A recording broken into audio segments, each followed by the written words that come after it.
Tataas ang presyo ng gasolina habang bababa naman ang presyo ng diesel at kerosene na ipatutupad bukas August 19. Sundan sa report. Bahagyang nabunutan ng tinik ang ilang tsuper dahil sa nakaambang price rollback sa kerosene at diesel epektibo bukas, August 19. Pambawi raw ito sa sunod-sunod na oil price hike noong Hulyo hanggang sa unang 2 linggo ng Agosto. Pag rollback, kami siyempre natutuwa pag ganyan. Tukol naman sa gasolina, siyempre hindi masyadong apektado dahil ang ginagamit namin madalas yung diesel, kaya okay naman para sa akin. Samantala, dagdag pasanin naman daw para kay Rodrigo ang dagdag singil sa gasolina, lalo pat ang malaking porsyento ng kanyang kita na pupunta lang sa langis.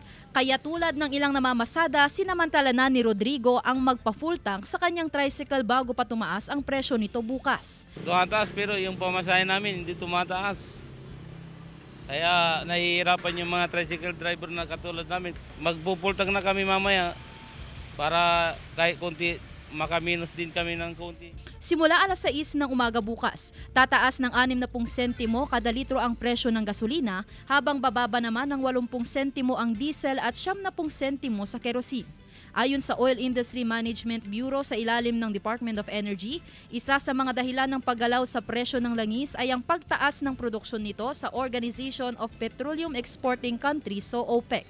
Ngayong taon, ito na ang ika-20 beses na taas presyo sa gasolina habang ika-14 namang rollback sa diesel at ika-16 sa kerosene. Kasama si Henry Dominsil, Sandy Salvacio, One North, Central Luzon.